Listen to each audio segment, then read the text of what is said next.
I reached the gate of the barn I'd bankrolled and froze at the clipboard, my own face printed beneath a neat command, "Do not admit."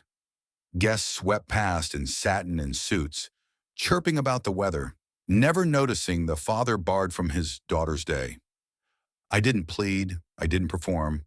I turned around and walked to my car, the host on the insurance now standing outside the fence. They wanted me gone. They were about to learn what that really meant. 4 hours later, as the music dimmed and the kitchen stalled, my phone started to ring. By then, the only thing left was consequence. Before we get into the details, please subscribe to the channel and let us know where you're listening in the comments.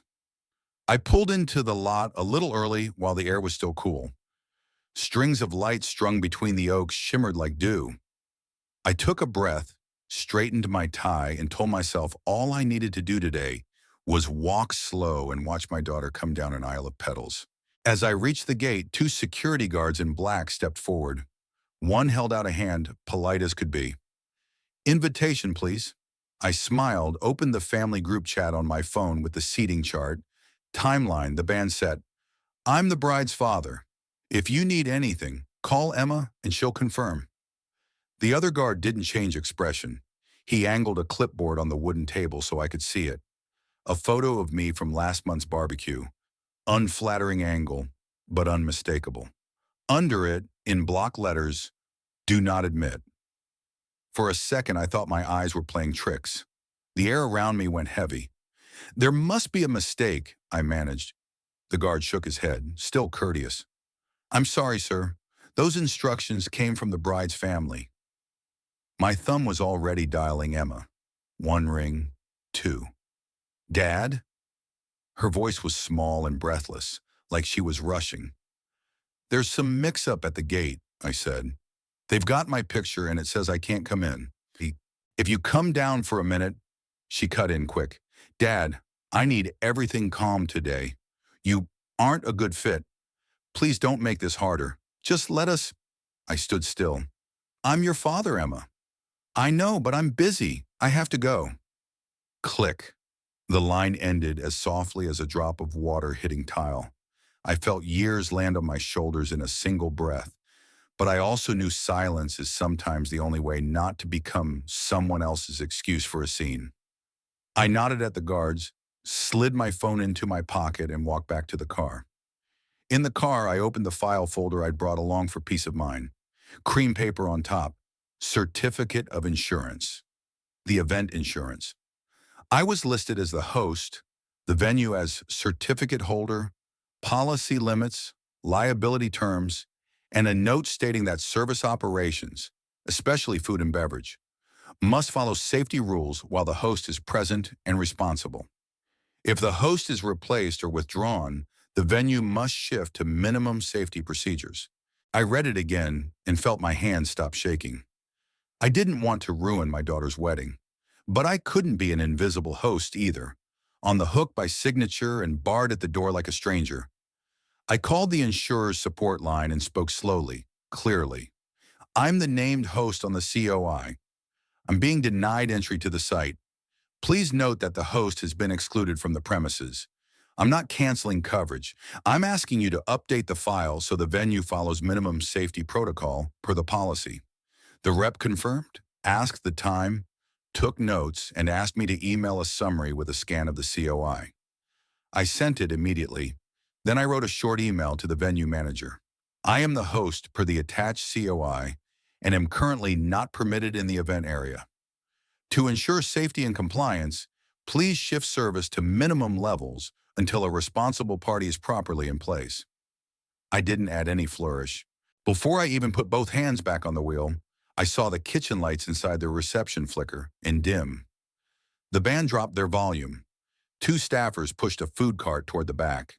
A manager checked her phone, said something to the kitchen, and signaled to pause any dishes that hadn't gone out yet. Guests were still laughing and clinking glasses, but a few heads turned toward the stage as the background music softened, as if someone had slid the fader down. I exhaled. This wasn't what I wanted. But if the host is hanging on a "do not admit" board at the gate, what insurer is going to let the party press on at full menu? I started the engine and left before I became part of the spectacle. On the road, my phone lit up. Emma, I put it on speaker. What did you do? Why are they saying the kitchen isn't sending the main course? Why is the music low? Are you trying to punish me? I pulled to the shoulder and looked out over a strip of rolling hillside. I'm not punishing anyone. On paper, I'm the host.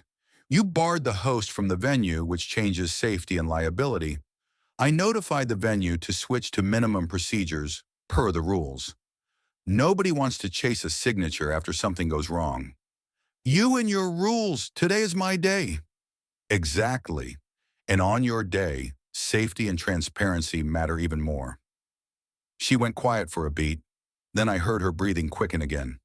I'm busy. I'll call you back. The line died. I set the phone down, leaned back, closed my eyes for a few seconds, then drove on. I headed straight to the hotel with the wedding room block. I'd used my card to hold a set of rooms for out-of-town relatives at a negotiated rate. The lobby was busier than usual with wedding traffic. The clerk recognized me. Mr. Henderson, we've got the block right here. I kept my voice even. I need to make a change. Please convert the block to guest pay per the contract. Any rooms already checked in on my card can stay as is. Everything else should switch to individual payment. She checked the agreement and nodded. That clause is here. We'll text updates to guests who booked under the room block link. I signed the amendment and took a copy. As I walked away, my phone pinged. Some guests had gotten the hotel's text. I wasn't happy. I was simply settled. If you use a service, you pay for it. I no longer had standing to carry their costs, not after they posted my face at the gate like a quiet verdict. From the hotel, I drove to the shuttle pickup. I'd booked that contract too, with a few late runs past midnight. I called the dispatcher and asked to scale it back to the minimum. Keep any runs before 9 p.m. Cancel the late ones. You sure? He asked. I don't want drivers sitting around in limbo, I said. Let's stick to the contract. I stopped by the lot, taped the revised schedule beside the old one, and asked a staffer to underline the remaining runs. I snapped a photo of the board and dropped it into a folder labeled Today, time-stamped so I'd remember later. By the time my key turned in my front door, night had settled. I put the kettle on, poured tea, and switched on the warm lamp in my study. The papers were where I left them. The COI, the room block contract, the shuttle contract, vendor deposits. I sat and pulled a blank sheet toward me. I wrote a few lines to myself. No arguments. Speak with documents. No revenge. Step away from the place where I'm being used. I hadn't finished when my phone buzzed. Emma again. Dad, people are whispering. They're asking why the main course isn't out. The older folks want to leave early. Were the late shuttles canceled? Why is the hotel saying guests need to pay? What are you doing? I took a breath. I told you, when the person responsible is removed from the event, anything tied to that responsibility has to revert to the contract. I'm not wrecking your reception. I'm putting things at a level where my signature isn't a risk to anyone. If you want calm, don't hang my photo at the door like I'm a troublemaker. Don't blame me. I was trying to avoid drama. The drama started when you printed my picture, Emma. I heard another voice near her, distant music, and then the line clicked off. I set the phone down, lifted my cup, and noticed my hands were steady. I thought the night would be quiet. I'd shut off the door chime, pulled the blinds, and for anyone who asked, I sent a single sentence. For billing questions, please contact the current authorized party. But close to midnight, the porch lights snapped on with the motion sensor. Tires squealed at the curb. The iron gate rattled. I lit the living room lamp and checked the peephole. Emma. She hadn't knocked before jabbing the bell again and again. I opened the door a crack, not inviting her in. Her face was flushed, a thin smear of mascara under one eye. What are you doing? People are saying I'm awful. I'm trying to save the reception, and you... At the hotel, they said the guarantee was pulled. The drivers say they only run till 9. Do you know how humiliating this is? I kept my voice even. Humiliation doesn't come from honoring a contract, sweetheart. It comes from hanging your father's photo at the gate on your wedding day. She stared at me like she didn't recognize the man in front of her. I opened the door a little wider and gestured at the table. Here are the files, the COI, the terms. Look, then we talk. She stepped in and stopped at the edge of the rug, eyes fixed on the papers. I explained slowly. The COI is the event's insurance certificate. The host is the responsible party. When the host is excluded, the venue must switch to minimum safety procedures. The kitchen pauses dishes that haven't been served. That's policy. The room block was guaranteed on my card. I moved it to guest pay. The late shuttles were on me, so I pulled my part. That's it. So you're getting back at me? No, I'm stepping out of the role you pushed me out of, and I'm refusing to let my signature be used as decoration. Self-respect isn't anger, Emma. It's a boundary. She stared a long time, lips pressed tight, shoulders shaking. I thought she might apologize. She lifted her head instead, voice dry. I just wanted everything to be calm. People said you like being the center of attention. I was afraid if you came, you'd... Do you understand? I do. But calm isn't erasing a father from his daughter's wedding. Calm isn't spending my money and turning your back on me at the door. She turned away, took a hard breath, and left without another word, the door scraping the jamb as it shut. After she left, the house went quiet again, just the clock ticking. My phone buzzed. Linda, my ex-wife's sister. She spoke in a hushed voice like someone might be listening. Robert, I can't keep this to myself. Tuesday night I was at Sandra's. Emma and Derek were there. Derek's mother too. They said, if you apologized and came back, they'd ask you to co-sign a loan for his new business. And plan B, if you didn't soften, they'd start talking about you being not fully competent and push for a family intervention. It felt wrong. I sat up straight and my hand found a pen on its own. Please slow down. Date, time, who said what? I wrote every line, every period. Linda exhaled. I'm sorry I didn't say something sooner, but tonight, after I saw that photo at the gate and heard guests say the kitchen shut things down, I had to call. I thanked her, promised discretion, and said I'd pass it to my attorney for the file. I added a fresh page to the folder and labeled it, Statement, Family Witness. I didn't feel triumphant. The only thing I felt, thin as paper, was that I was finally standing where I was supposed to stand. Not outside the gate, not on a dais, but at a father's boundary, giving only as far as I could without surrendering my dignity. I brewed a smaller pot of tea and sat listening to the water tap the porcelain. The next morning I didn't reach out to anyone. I answered the hotel manager's email, confirming any rooms already checked in would keep their rate through the night. I took a short call from the shuttle company confirming they'd completed the early runs without incident. I sent one final email to the venue restating what I'd said. When you have a properly authorized responsible party, please update the COI. I will not be involved further. I closed the file and set aside copies for my attorney. I hadn't made it to the door when another car stopped out front. This time Emma wasn't alone. Derek stood beside her, eyes ringed with fatigue. Patricia, his mother, was behind them, hair shellacked into place with a few strands escaping, like she'd walked through wind. Sandra hung back, unable to meet my eyes. I opened the door and still didn't invite them in. Emma spoke first, voice hoarse. Dad, I thought a lot last night. I want things back the way they were. I'll take down the post. I'll say it was a misunderstanding. Can you call the hotel, the shuttle, the kitchen? Patricia cut in. And let's not make a federal case about that sign at the gate. Kids get hot-headed. I raised a hand. I'm talking to my daughter. Then to Emma. Before anything goes back, answer me this. Who printed my photo and brought it to the gate? Derek swallowed. I did. It's on me. Who decided I had to apologize before I could come in?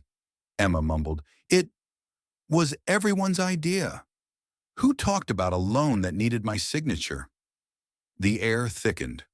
Patricia shut her eyes and exhaled. Sandra stared at her shoes. Emma bit her lip. I mentioned it, but after the wedding, when everyone was happy, I nodded. That was what I needed to hear. I went inside and returned with a manila envelope labeled boundary letter. It wasn't long, just 3 points, and I read each one out loud. 1. Publicly retract the photo and the ban at the gate. Admit it was wrong to do that to the person of record. 2. No more requests for financial signatures, cosigns, or any form of legal authority.